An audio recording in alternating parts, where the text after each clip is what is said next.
Hello बच्चों, क्या हाल चाल? बढ़िया एकदम। तो आज अपन क्लास 12 के सारे फॉर्म फिजिक्स का अपन रिवाइज करने वाले हैं।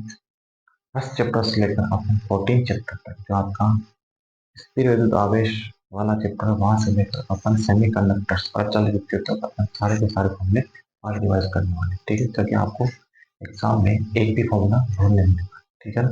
जो भी आपके न्यूमेरिकल आते हैं, फॉर्मूला बेस्ड आते हैं, आपको उसमें कुछ भी करने की जरूरत नहीं पड़ती, केवल फॉर्मूला लगाना होता है। तो और कम से कम आपके 6 से 7 नंबर तक आपके बोर्ड के पेपर। ठीक है ना? तो उसके लिए आपको सारे के सारे फॉर्मूले याद होना चाहिए। तो अपन एक एक करके सारे फॉर्मूलों की बात करेंगे। ठीक है? वीडियो थोड़ा लंबा बनेगा, आप एंड तक बने रहना। और अगर आपको वीडियो अच्छा लगे तो उसको लाइक शेयर और सब्सक्राइब जरूर करें। ठीक है? अब आप देखते हैं अपन कौन कौन से हैं। सबसे पहले अपन बात करते हैं फर्स्ट चैप्टर से।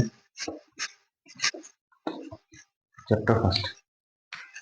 चैप्टर फर्स्ट आपका स्थिर विद्युत आवेश एवं क्षेत्र। स्थिर विद्युत आवेश एवं क्षेत्र। ठीक है? देखो, सबसे पहला फॉर्मूला तो आता है, इसके अंदर जो आता है आवेश के बारे में। ठीक है? आवेश के अंदर इसके अंदर दो फॉर्मूले आते हैं। फर्स्ट फॉर्मूला आता है कि आवेश की क्वांटिटी का, जिसका फॉर्मूला होता है Q बराबर N। Q बराबर क्या होता है आपका N। ठीक है? ये किसी भी निकाय के अंदर आवेश की मात्रा होती है। ये Q का मतलब तो क्या होता है आपके आवेश की मात्रा, और N का मतलब होता है इलेक्ट्रॉन्स की संख्या। इलेक्ट्रॉन की संख्या। और E का मतलब होता है आपके इलेक्ट्रॉन पर आवेश। इलेक्ट्रॉन पर आवेश। ठीक है? इसका मान होता है आपके पास 1.6 इंटू 10 की पावर -19 कूलम। सबसे पहला आपका ये फॉर्मूला होता है। इसमें क्या करते हैं, आपको अगर आपको क्यू की वैल्यू दे तो आपको एन की वैल्यू पूछी जाती है। ठीक है? जैसे सेकंड फॉर्मूला आता है आपकी आवेशों के निकाय में, कि आवेश जो होता है किसी भी विलगित निकाय का आवेश क्या होता है, संरक्षित होता है। ठीक है? मतलब कोई भी अगर विलगित निकाय है, विलगित निकाय, तो उसका जो जितने भी आवेश है उन सभी आवेशों का योग क्या होता है, हमेशा नियत होता है। ये तो फॉर्मूले आपके किसके, आवेशों के निकाय। ठीक है? तीसरा फॉर्मूला आता है आपका कूलम्ब बल का, जो कि आप सभी जानते हैं कूलम्ब बल क्या होता है। उसका फॉर्मूला तो सभी को याद भी होगा। ठीक है? देखो कूलम्ब बल का फॉर्मूला क्या होता है, ये दो आवेशों के मध्य लगने वाला बल। कूलम्ब बल का फॉर्मूला होता है F बराबर K Q1 Q2 बटे R स्क्वायर। ठीक है? अगर कोई दो आवेश दिए हो Q1 और Q2, जो कितनी दूरी पर दिए हो, आपको R दूरी पर दिए हो, तो उनके बीच में लगने वाला कूलम्ब बल कितना होता है, F बराबर K Q1 Q2 बटे R स्क्वायर। ठीक है ना? जहाँ पर आपका K क्या होता है, K की वैल्यू होती है आपकी 9 × 10⁻9 न्यूटन पर metre square, newton metre square upon coulomb square. ठीक है? अब ये के की वैल्यू अगर आप निर्वात के लिए लेते हैं, तो निर्वात के लिए इसका मान इक्वल होता है के बराबर होता है 1/4 पाई एप्सिलॉन। ठीक है ना? यहाँ पर ये जो एप्सिलॉन नॉट होती है, वो होती है आपकी निर्वात की विद्युतशीलता। क्या होती है? निर्वात की विद्युतशीलता। ठीक है? और इसकी वैल्यू होती है आपके पास 8.85 इंटू 10⁻⁻12। मात्रा लगेगा इसका उल्टा, कूलम्ब स्क्वायर बटे में न्यूटन मीटर स्क्वायर। ठीक है ना? यहाँ पे कूलम्ब बल का फॉर्मूला है। इसके बाद में आता है आपके कूलम्ब बल के बाद में कूलम्ब बल का सदिश निरूपण। क्या आता है आपका कूलम्ब बल का सदिश निरूपण। अब सदिश निरूपण के फॉर्मूले में कुछ भी नहीं करना होता आपको, इसी आपको बल को क्या लिखना होता है, सदिश रूप में लिखना पड़ता है। ठीक है ना? तो सदिश रूप में कैसे लिखते हैं इसको, जैसे कि कोई दो बल लग रहे हैं, तो इसमें क्या होता है, जैसे F12 निकालेंगे, मतलब कि पहले आवश्यक दूसरे आवश्यक लगने वाला बल। ठीक है? अब इसमें कुछ भी नहीं करना आपको, आपको परिमाण वापस वही कर देना कि Q1 Q2 बटे में नीचे क्या आ जाएगा, अगर आप R ले रहे हो तो R12 आ जाएगा, R12 का स्क्वायर, और इधर लग जाएगा बस R12 का कैप। ठीक है? ये एकांक सीरीज आपको उसके साथ लिखना पड़ेगा। ठीक है? अगर आप इसका कैप हटाते हो, तो यहाँ पे क्या आ जाएगा बस K Q1 Q2, यहाँ तो जाएगा R12 सदिश, और नीचे आएगा एक R12 का परिमाण, तो एक R12 यहाँ पर और एक 2 यहाँ पर, तो कितने हो जाएंगे R12 का। ठीक है? इस प्रकार से आप इसका कर सकते हो सदिश निरूपण कर सकते हो। अब जैसे ये F12 लिखा हुआ है, पहले आविष्कार दूसरे आविष्कार पर, वैसे आप क्या निकाल सकते हो, F21 निकाल सकते हो। तो F21 की वैल्यू कितनी हो जाएगी, Q1 सदिश बराबर कितना हो जाएगा, के Q1 Q2 बटे में आर Q1 आ जाएगा, Q1 क्यू और आर Q1 सदिश। ठीक है, ये आपके कूलम्ब बल का क्या हो जाएगा, सदिश होगा। ठीक, ये तो था आपके दो आवेशों के मध्य के बल। अब मान लो आपके पास बहुत सारे आवेश हो, बहुल आवेश हो, अब उन बहुल आवेशों की वजह से किसी एक आवेश पर बल लग रहा हो, तो उसको निकालने पर क्या करते हैं, अध्यारोपण का सिद्धांत यूज करते हैं हम, अध्यारोपण का, अध्यारोपण का सिद्धांत। ये किसके लिए यूज होता है, बहुल आवेशों के, बहुल आवेशों के लिए। ठीक है, अब अगर मान लो कि किसी Q1 आवेश पर ही सारे Q2 Q3 Qn आवेश तो बल लगा रहे हैं, ठीक है, जिनका ऐसे विदेश R1 R2 R3 Rn तक जा रहा है, तो उसके लिए आपका कूलम्ब बल का फॉर्मूला आ जाता है F सदिश, F नेट। F नेट का फॉर्मूला आ जाएगा, देखो सबसे पहले क्या करेंगे अपन, Q1 पर बल लगाएगा कौन, Q2, ठीक है, और इनके बीच का ऐसे बीच होगा कौन सा, R12, और यहाँ क्या आ जाएगा, R12 का स्क्वायर, और इधर लग जाएगा R12 का कैप। ठीक है, ऐसे दूसरा बल कौन सा आ जाएगा, Q, वापस Q1 पर कौन बल लगाएगा, Q3, और नीचे क्या आ जाएगा, R13 का स्क्वायर, और ये हो जाएगा R13। ठीक है, ऐसे बढ़ते बढ़ते अपन कहाँ जाएंगे, Q1 तक, Q1 पर बल लगाएगा Q1 R11 का स्क्वायर, R11 का। ठीक है, अगर आप इसको शॉर्ट फॉर्म में लिखना चाहो तो शॉर्ट फॉर्म में इसको कैसे लिखते हैं अपन, इसमें से आपका K और Q1 तो आ जाता है कॉमन, के बाद हम लगाते हैं अपन समीशन, समीशन कहाँ से कहाँ तक जाएगा, I इक्वल टू 2 से लेकर, 2 से लेकर कहाँ तक जा रहा है, n तक जा रहा है, ये कितना हो जाएगा, क्यू आई बटे में R1i का स्क्वायर, और यहाँ पे आ जाएगा R1i का। ठीक है, तो इस प्रकार आप अध्यारोपण के सिद्धांत से बहुल आवेशों के कारण क्या निकाल सकते हो, कूलम्ब बल निकाल सकते हो। ठीक है ना, इसके बाद में आता है आपका विद्युत क्षेत्र। क्या आता है, विद्युत क्षेत्र। विद्युत क्षेत्र क्या होता है, किसी भी आवेश, किसी भी आवेश के कारण अगर कोई दूसरा आवेश उसके आवेश के चारों ओर के क्षेत्रफल में किसी बल का अनुभव करता है, कूलम्ब बल का अनुभव करता है, तो वो जो क्षेत्र कहलाता है वो विद्युत क्षेत्र। ठीक है, विद्युत क्षेत्र का फॉर्मूला होता है, विद्युत क्षेत्र को दिखाते हैं ई से, विद्युत क्षेत्र किसे दिखाते हैं, ई से। ई का फॉर्मूला बनता है जो आपका कूलम्ब बल लग रहा है और कितने आवेश पे लग रहा है, एक आवेश। ठीक है, विद्युत क्षेत्र का फॉर्मूला होता है ई सदिश बराबर एफ सदिश बटे क्यू। ठीक है, ये क्यू वो चार्ज है जिस पर आप बल का अनुभव करता है। ठीक है, और इसका मात्रक होता है आपके, देखो विद्युत क्षेत्र का मात्रक होता है न्यूटन पर कूलम्ब, क्या हो जाएगा, न्यूटन पर कूलम्ब। ठीक है, एक मात्रक और होता है इसका, वोल्ट पर मीटर, वो भी याद रखिए, क्या होता है, वोल्ट पर मीटर। ये विद्युत क्षेत्र का मात्रक है। ठीक, अब ये विद्युत क्षेत्र निकालेंगे अपन किसी बिंदु आवेश के, इसके बाद निकालेंगे अपन बिंदु आवेश के। तो पहली चीज निकालते हैं बिंदु आवेश का विद्युत क्षेत्र, बिंदु आवेश का विद्युत क्षेत्र। ठीक है, जैसे कोई बिंदु आवेश है क्यू, ठीक है, इससे आर दूरी पर, आर दूरी पर कोई बिंदु पी है, इस बिंदु पर क्या निकालना, आपको विद्युत क्षेत्र निकालना है। ठीक है, अगर आपको यहाँ विद्युत क्षेत्र निकालना तो इसका फॉर्मूला होता है एम बराबर, सॉरी ई बराबर के क्यू बटे वी आर। ठीक है, और ये सदिश राशि तो इसमें क्या लग जाएगा, आर की। विद्युत क्षेत्र क्या होती है, सदिश राशि होती है, तो इसका फॉर्मूला क्या बन जाएगा, ई सदिश बराबर के क्यू बटे वी आर स्क्वायर। ठीक है, नेक्स्ट आता है आपका बिंदु आवेशों के पार्ट में, बहुल आवेशों के कारण बहुल आवेशों के कारण विद्युत क्षेत्र। ठीक है, इसको अपन कैसे निकालते हैं, अध्यारोपण के सिद्धांत, अध्यारोपण के सिद्धांत से। अच्छा, अध्यारोपण का सिद्धांत मैंने आपको बताया, अध्यारोपण का सिद्धांत होता है कि किसी एकल आवेश पर जितना भी विद्युत क्षेत्र लग रहा है, तो वो प्रत्येक आवेश के कारण लगने वाले विद्युत क्षेत्रों के सदिशों के बराबर। ठीक है, मतलब आपके ऊपर अगर मान लो Q1 आवेश पर Q2 Q3 Qn द्वारा विद्युत क्षेत्र क्या हो जाएगा, फिर ई नेट होगा आपका टोटल विद्युत क्षेत्र, और सभी के कारण जो विद्युत क्षेत्र लग रहा है E1 plus E2 plus E3 कहाँ तक, En तक, उन सभी के सदिशों के बराबर होता है। ठीक है, अब इसके अंदर क्या होगा, आप फॉर्मूला लगा लोगे के, पहला विषय आ जाएगा आपका कौन सा, के क्यू वन बटे में कौन सा हो जाएगा।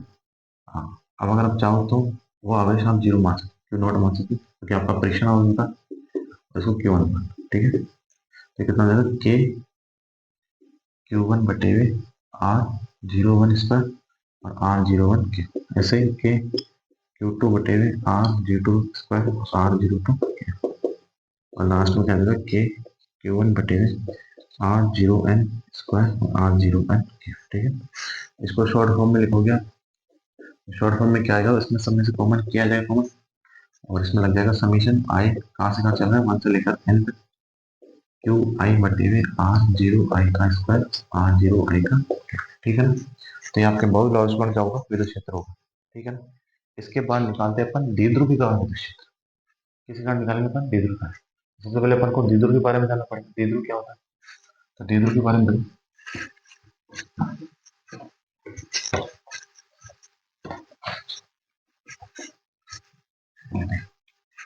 द्विध्रुव जैसा कि इससे नाम मिला, इसके अंदर क्या होगा, दो ध्रुव, मतलब किसी में दो आवेश हैं। अगर कोई दो परिमाण में समान और प्रकृति में विपरीत आवेश अल्पतम दूरी पर स्थित हो, अल्पतम दूरी पर क्या मान है, टू है, तो ऐसी संरचना क्या कहते हैं अपन, द्विध्रुव कहते हैं। अब इस द्विध्रुव को क्या होता है, द्विध्रुव आघूर्ण निकालना होता है। क्या निकालना होता है, द्विध्रुव आघूर्ण, ठीक है। द्विध्रुव आघूर्ण को अपन पी से दिखाते हैं, और ये क्या होती है, सदिश राशि, क्या होती है, सदिश राशि। ये द्विध्रुव आघूर्ण का फॉर्मूला होता है टू ए, जो ये दूरी है इन दोनों आवेशों की, और किसी एक आवेश को उससे क्या करता है, गुणा करता है, दोनों आवेशों के बीच की दूरी इंटू एक आवेश का परिमाण, ठीक है। अब ये सदिश राशि होती है, तो इसकी दिशा होती है हमेशा माइनस से प्लस की, कैसे होती है, माइनस से प्लस की, ठीक है। और आपके विद्युत क्षेत्र की दिशा होती है प्लस से माइनस की, विद्युत क्षेत्र की दिशा क्या होती है, प्लस से माइनस की होती है, ठीक है। तो ये जो आपके द्विध्रुव की दिशा है वो हमेशा विद्युत क्षेत्र की दिशा की क्या होती है, विपरीत होती है, ठीक है।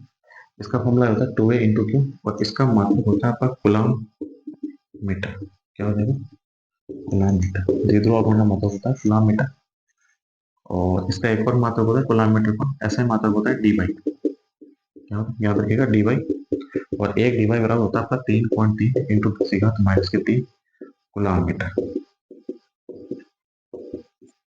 3.3 10 की घात माइनस के 30 कूलम मीटर, ठीक है। यह तो होता है इसका द्विध्रुव आघूर्ण। अब अपन बात करते हैं द्विध्रुव की वजह से क्या होता है, विद्युत क्षेत्र कौन है, तो उसको अपन दो जगह पे निकालते हैं, एक तो निकालते हैं उसके अक्ष पर, और एक निकालते हैं उसके निरक्ष पर। तो अक्ष का फॉर्मूला क्या होता है और निरक्ष क्या होता है वो देखते हैं। देखिए, द्विध्रुव के कारण विद्युत क्षेत्र,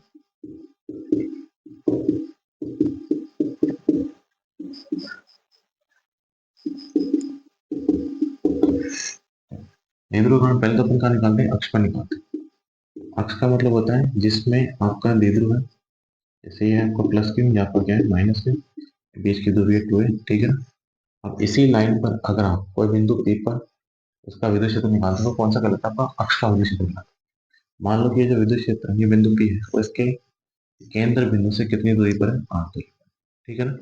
तो इसके कारण जो विद्युत क्षेत्र निकलता है वो निकलता है क्रॉस ए, कहाँ पर निकाले हम, अक्ष पर, और इसका फॉर्मूला होता है टू के पी अपॉन आर क्यू, क्या होता है, टू के पी अपॉन आर क्यू। ये पी कौन सा है, द्विध्रुव अपॉन, ठीक है। ये तो हो गया अक्ष का। उसके बाद निकालते हैं अपन निरक्ष का। निरक्ष के अंदर क्या होता है, जैसे ये द्विध्रुव है प्लस क्यू और ये माइनस क्यू, ठीक है, ये इसका सेंटर है। अब सेंटर के लंबवत एक लाइन खींच रहा हूं, इस पर जो बिंदु पी होगा वो कौन सा कहलाएगा, पर निरक्ष बिंदु कहलाएगा। कौन सा बिंदु कहलाएगा, निरक्ष। इसको अपन विषुवतीय भी कहते हैं, विषुवतीय बिंदु, ठीक है। इस बिंदु पर आपको विद्युत क्षेत्र निकालना है, तो इसका विद्युत क्षेत्र होता है ई निरक्ष। ई निरक्ष बराबर होता है आपके माइनस के पी अपॉन आर क्यू, ठीक है। इसका तो होता है टू के पी अपॉन आर क्यू, और इसका होता है माइनस के पी अपॉन, ठीक।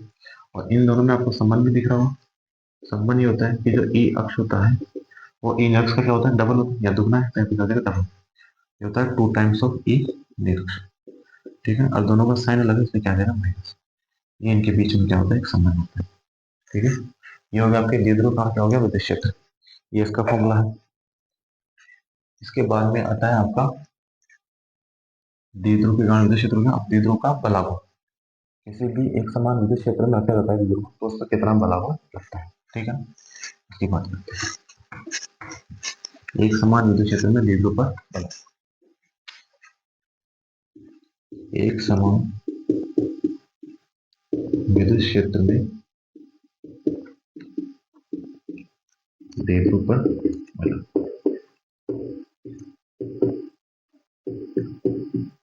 देखो जैसे कि ये एक समान विद्युत क्षेत्र है, इसको अपन समांतर बलरेखाओं दिखाते हैं, और इसमें कोई विद्युत द्विध्रुव रुका हुआ है, ये प्लस के आवेश और ये कौन सा आवेश है, माइनस।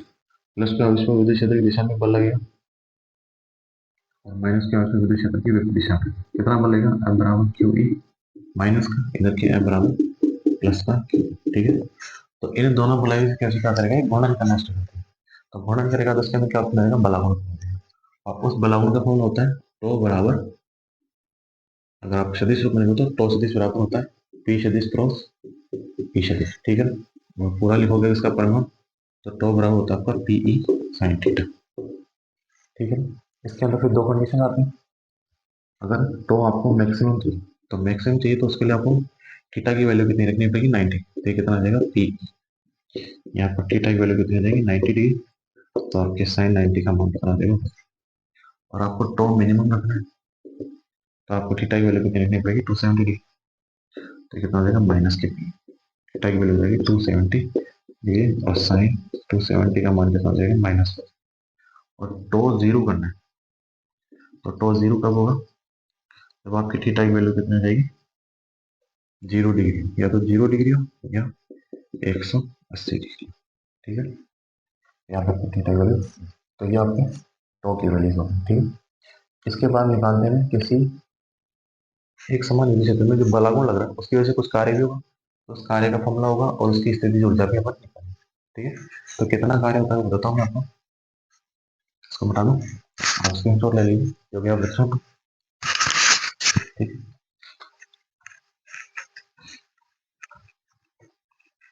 अगर कोई फॉर्मूला समझ में नहीं आए तो आप कमेंट करके मेरे को बता सकते हैं कि कोई सा भी फॉर्मूला अगर आपको समझ में नहीं आ रहा हो, कुछ पूछना हो आपको, तो आप क्लियरली पूछें मेरे से। नेक्स्ट फॉर्मूला देखें हम,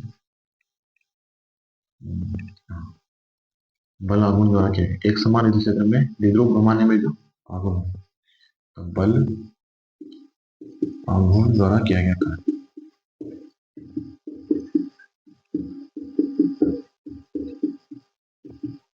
तो कार्य का फॉर्मूला होता है, डायरेक्ट देता हूँ, W बराबर होता है पीई कोस थीटा, कितना कार्य होता है, माइनस के पीई कोस थीटा होता है। ठीक है ना, और अगर आप इसको 90 डिग्री से, सॉरी 0 डिग्री से 90 डिग्री तक घुमाएं, तो इसका फॉर्मूला हो जाएगा आपके पास W बराबर माइनस के पीई 1 माइनस कोस थीटा, यहाँ पे थीटा की वैल्यू को हम जहाँ तक आप उसको घुमाएं। ठीक है, ये इसका फॉर्मूला होता है। ठीक है, जैसे अगर मान लो इसको 0 डिग्री से आप कहा तो घुमा रहे 90 डिग्री घुमा रहे, तो कोस 90 का मान 0 दे, इसका आंसर आ जाएगा बस माइनस के पीई आ जाएगा। ठीक है, नेक्स्ट चीज आती है आपके विद्युत फ्लक्स। नेक्स्ट चीज क्या आता है, विद्युत फ्लक्स। विद्युत फ्लक्स की बात करते हैं, विद्युत फ्लक्स क्या होता है, विद्युत फ्लक्स, विद्युत फ्लक्स होता है अगर कोई बंद पृष्ठ है, जैसे ये बंद पृष्ठ, ठीक है, इस बंद पृष्ठ से जितने भी आपकी बल रेखा निकलती, कौन सी, विद्युत बल रेखा, उन विद्युत बल रेखाओं की संख्या क्या कहलाता है, आपका विद्युत फ्लक्स कहलाता है। ठीक है, और इसका फॉर्मूला होता है, इसको दिखाते हैं अपन पाई ई से, पाई ई बराबर होता है, अगर आपको ऐसे दिया हो ई सदिश डॉट ए सदिश, ठीक है, और अगर मान लो आपको क्षेत्रफल अल्फा दिया हो, डी सदिश दिया हो, तो आप पाई ई कैसे निकालते हैं, समाकलन करके, समाकलन ई सदिश डॉट डी सदिश। ठीक है, और अगर आपको एक घटक रूप में दिया हो, तो घटक रूप में लिख सकते हैं उसको ई ए cos थीटा, सॉरी घटक रूप में होता है आपका,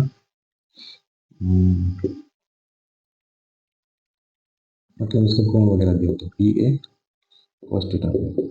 ठीक है, अभी जो फाई होती है क्या होती है, एक प्रकार की अदिश राशि होती है, कौन सी राशि, अदिश राशि, इसका मात्रक होता है, हम मात्रक यहाँ से बना सकते हो, विद्युत क्षेत्र का मात्रक होता है न्यूटन पर कूलम, और एरिया का मात्रक होता है मीटर स्क्वायर, इसका मात्रक हो जाएगा आपके पास newton metre square upon coulomb.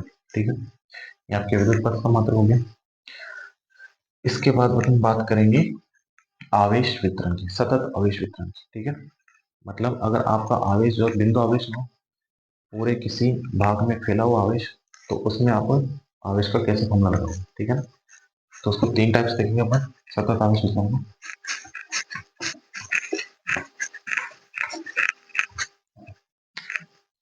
सतत आवेश वितरण, ठीक है। अगर आपका आवेश किसी एल लंबाई की तार या वायर पर लेटा हो, तो उसमें अपन क्या निकालते हैं, रेखीय आवेश, क्या निकालते हैं, रेखीय आवेश घनत्व। इसको दिखाते हैं अपन लैम्डा से, ठीक है। और लैम्डा का फॉर्मूला होता है एकांक लंबाई से निकलने वाला आवेश, ठीक है ना। तो इसको दिखाएंगे तो लैम्डा बराबर क्यू बाई एल, लैम्डा बराबर होता है पर क्यू बाई एल। इसका मात्रक हो जाएगा, मात्रक हम बना सकते हैं, कूलाम होता है आवेश का मात्रक गुना और लंबाई का मात्रक हो जाएगा मीटर, ठीक है ना, कूलाम का।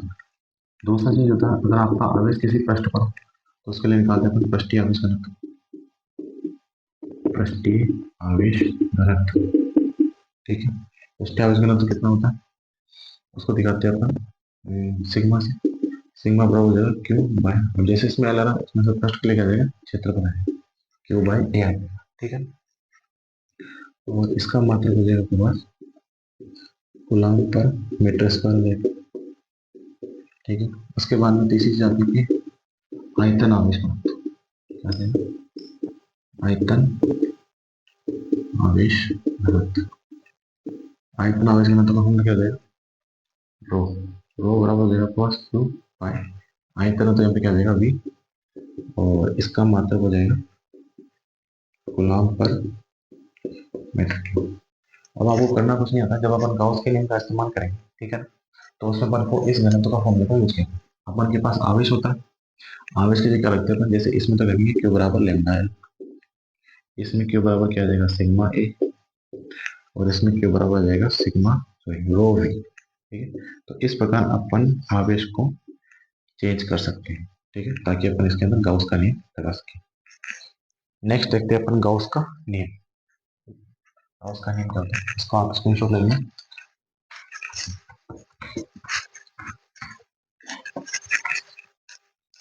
गाउस का नियम,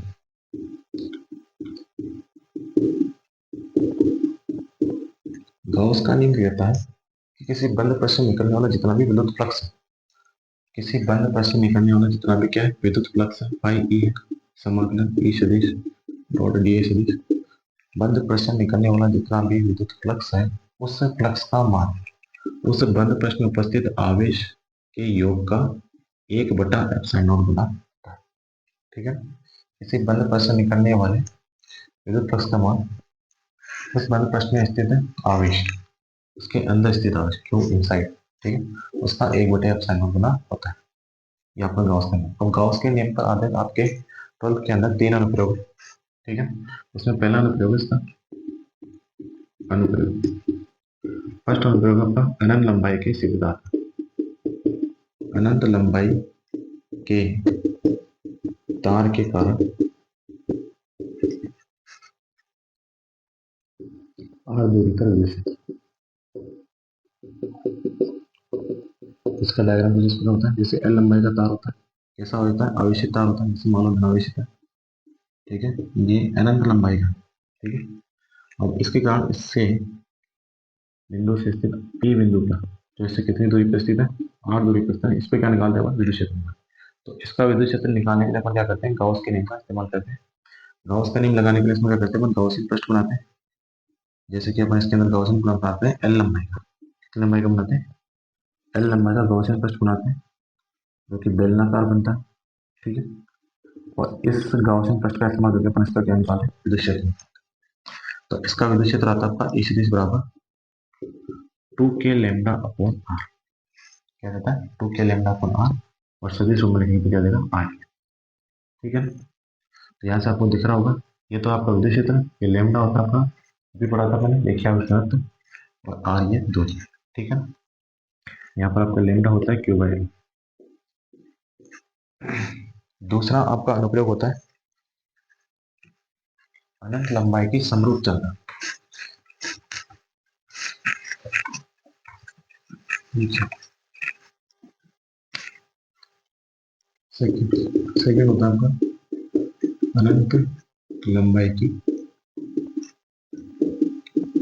समरूप चादर। अब इसको चादर भी बोलते हैं, इसको परत भी बोलते हैं, या इसको समतल भी बोल सकते हैं।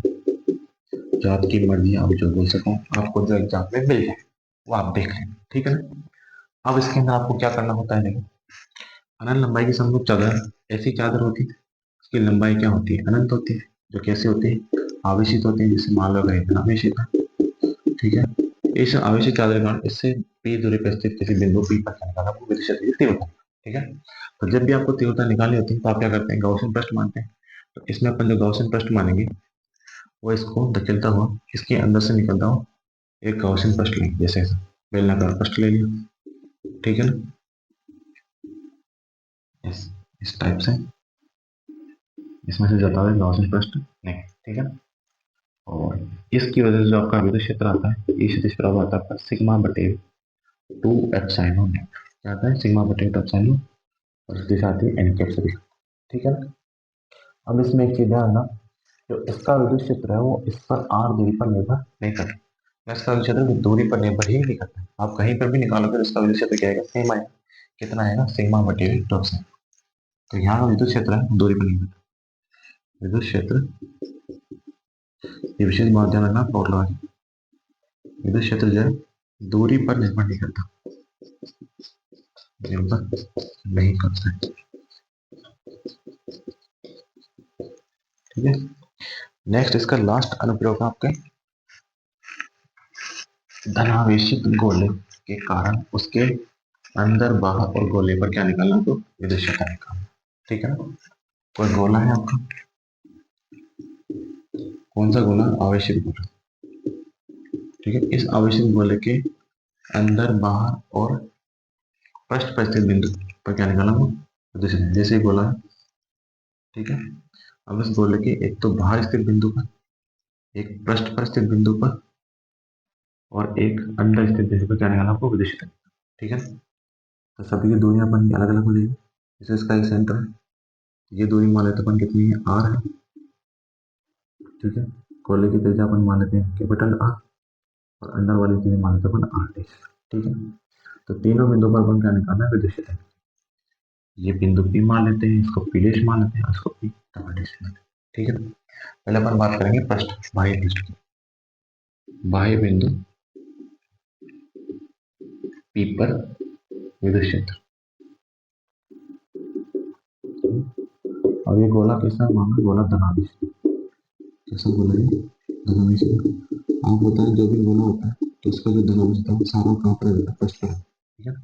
अब अगर आपको पी बिंदु पर विद्युत क्षेत्र निकालना, तो पी बिंदु को कवर करता हूँ क्या मानना पड़ेगा, गॉसियन पृष्ठ मानना पड़ेगा, ठीक है।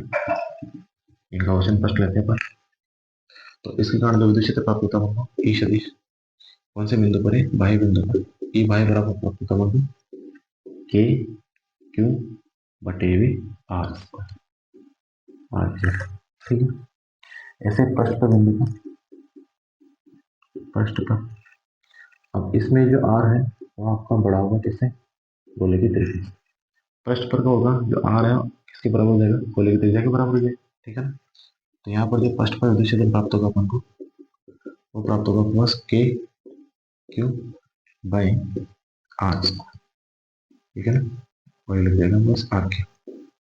ऐसे अपन अंदर बिंदु पर निकालें, अंदर स्थित बिंदु